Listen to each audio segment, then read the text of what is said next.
Amy Jacobson here, John Anthony Hey, in Lou. for DP. We're rocking and rolling here, right? Yes. No, everything's fine. No shot spotter, no cash bail in Chicago is a big mistake. 8 reasons why. That is the latest article from our good friend Ted Dabrowski over there at wirepoints.org. And he also authored that article, by the way, with John Klinger. I always want to give credit where credit is due. And Mr. Dabrowski, it joins us on our turnkey.pro answer line. Hi, Ted. How are you? Good morning, Amy. Good morning, John. How you guys doing? We're doing well. Heading to Georgia Tech soon, by the way. Can't wait. There you go. Go Jackets. Yes. So what are the 8 reasons why this is a big mistake to have the combination of no shot spotter and no cash bail? Well, we had to stop at 8 because, we didn't want to make it too long. Look, it's when you look at Chicago's crime situation, we're a national outlier, an extreme outlier when it comes to murders. You should be doing a lot of things that are tough on crime. You should be arresting more. When we talk about arrest rates in a second, they're pitiful. We should be trying to get our police out to the scenes faster, on time, and all that. There's just so many things that we fail on. That the last thing you need to be doing is doing the Safety Act and putting more criminals on the street, and then getting rid of technology that's helping you identify where shots are coming from. I mean, those are maybe 2 of the last things you should be doing. There's a lot of other things you should be doing.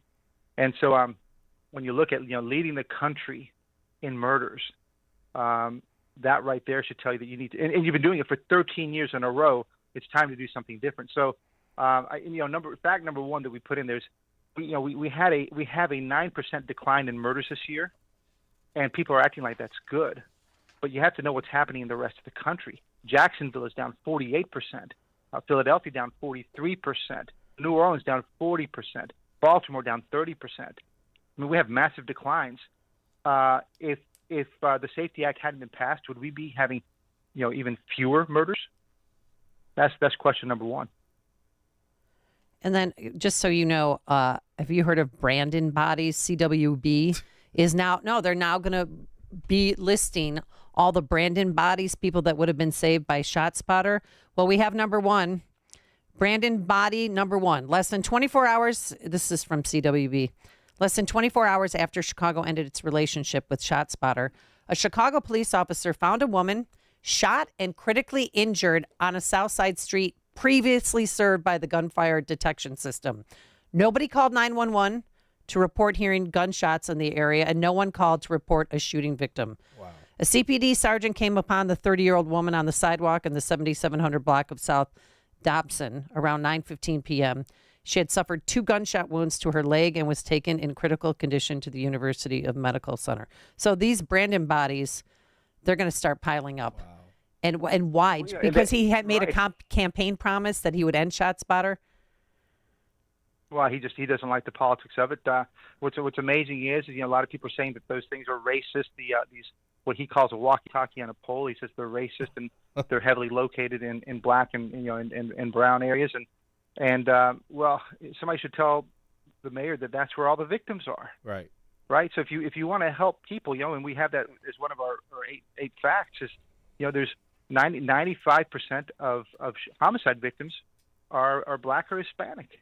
And 80% of violent crime victims are black or Hispanic. So you should want ShotSpotter in those spots. That's if you want to protect, if you care about quote equity that they care about, you should want your technology right there where the victims are to help them. Wow, Ted, why do you think the mayor's not listening? I mean, the proof is in the pudding, as they say. Is he listening? Well, I'll give you a kind of a skeptical answer. They're spending however much this is on this thing, $10 million. In the grand scheme of policing and all that, this isn't a big number. But I think Brandon and these guys like to control the money. And, they want to use it more on community programs and things like that, where they get to dole out the money to groups. And that gives guys like Johnson power. It's the same thing, it's what the unions do. They like to dole out the money and control what happens. Right. Typical Chicago politics. And this ShotSpotter contract wasn't his. He didn't come up with this. And so, get rid of it and find another way to use that money, and something that he has control over. But the vote was 34-14. Yeah. So for the first time ever, we have a city mayor who's in control of only 14 aldermen. That is never happened in my lifetime. Wow. Isn't that unique, Ted? Well, yeah, he's in trouble. You know, he's lost. I think he has no real control anymore, and it's going to get worse only because when you start looking at the CPS budgets and the city budgets, he's going to get into fights everywhere, and he's going to be, he's being told by Stacey Davis Gates to go beg for money from Pritzker, and it's just going to get ugly, and he's losing control. You when you look at the teachers union blocking, not allowing them to close the schools, you look at they're sending $75 million available for renters and landlords. I mean, does Chicago have their priorities straight as it relates to not only just protecting their citizens, but doing what's economically right? Well, I mean, I think we know the answer to that. They don't. I don't think they don't think in priorities of budgets and having a well-run city. They think in terms of activism and political groups they need to take care of us. They're the extreme of that, and I don't think they have any concept of things like budgets. And they're going to find out, right, when you run out of that free money, that COVID money. Now you're talking about $1 billion deficits to CPS, $1 billion deficits to the city, and I think they're just getting started. And because he doesn't think in terms of managing cost, he's going to get his head handed to him and lose the next election. Well, and then Mayor Brandon Johnson's press office on Friday implicated CPS CEO Pedro Martinez in an alleged but unspecified DCFS investigation. And DCFS flatly denied it, and the press office had to walk it back. But this is a smear campaign. I mean, this is scary.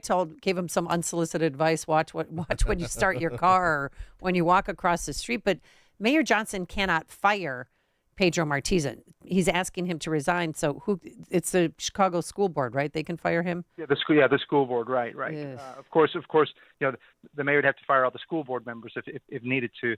I think this is another amazing case, right? We wrote about this yesterday, I think it was. But you've got these, 1/3 of Chicago public schools are less than half full.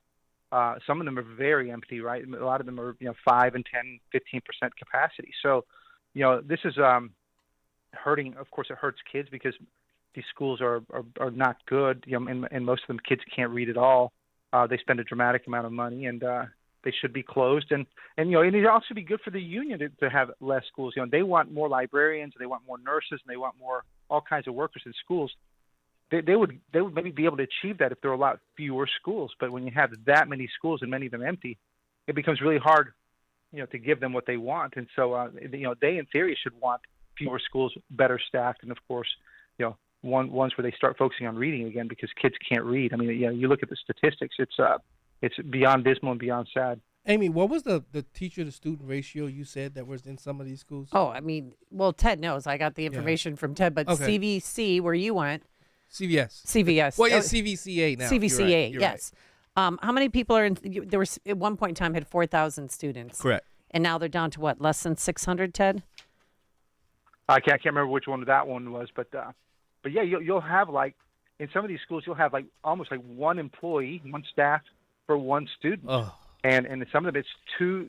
It's almost like a private school. Like a private tutor. Right. And that's why you should be reading great, but most of them have 2% reading ability, 3%.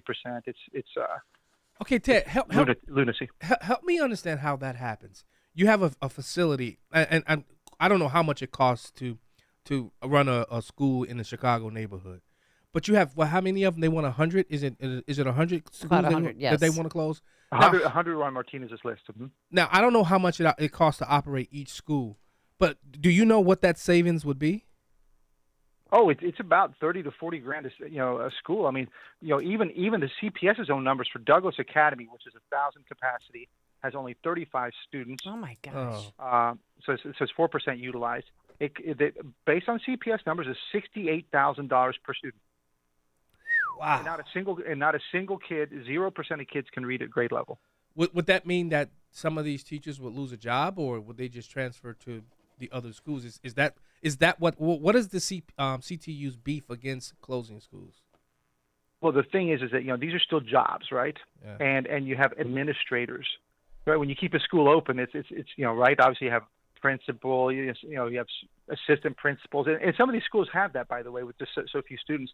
And you got your accountants and whatever, you got your staff, and so they want to protect every job they can. And closing them down would be a big loss for them. They lose power, they lose jobs, they lose pensions. So they lose, of course, union fees. Now, of course, if you consolidate, you save some jobs.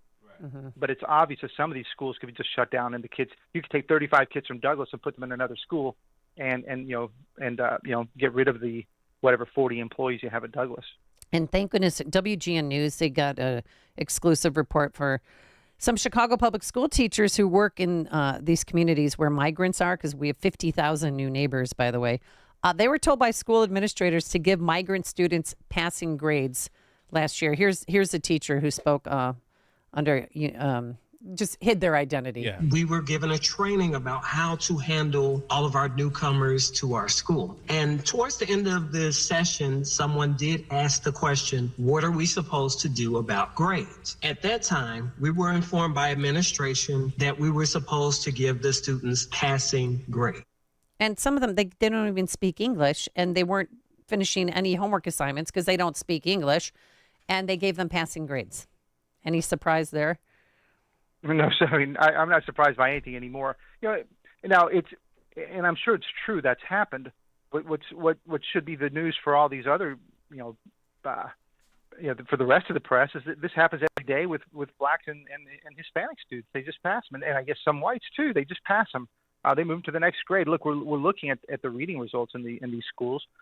Everybody gets to move to the next grade no matter what. So it's not like this Hispanic thing is something new. It's just exemplifies how bad things are. Systemic failure every day. Systemic failure is what systemic. it is. Very poorly run organization, I can tell you that. All right, Ted Dabrowski, we're going to have to leave it there for today. Anything you're working on that you'd like to promote on wirepoints.org? Oh my gosh, I think what we're going to be doing sometime soon is laying out the policy prescriptions for all this, because we're trying to highlight how bad things are, but we need to start laying the groundwork for what those changes need to be and must be one day when we have a chance of changing these policies. All right, Ted Dabrowski, president at Wirepoints. Thank you, buddy. .org, and Thank you, guys. Catch it all online. And he joined us on our turnkey.pro answer line. Connect with Dan and Amy on the AM 560 The Answer mobile app. Just text the word app to 64636 to download the app today. Balance of Nature's fruits and veggies supplements, changing the world one life at a time. I love the product because I'm already here at almost 80 knocking on my door. When I started taking Balance of Nature, I'm telling you, it wasn't a month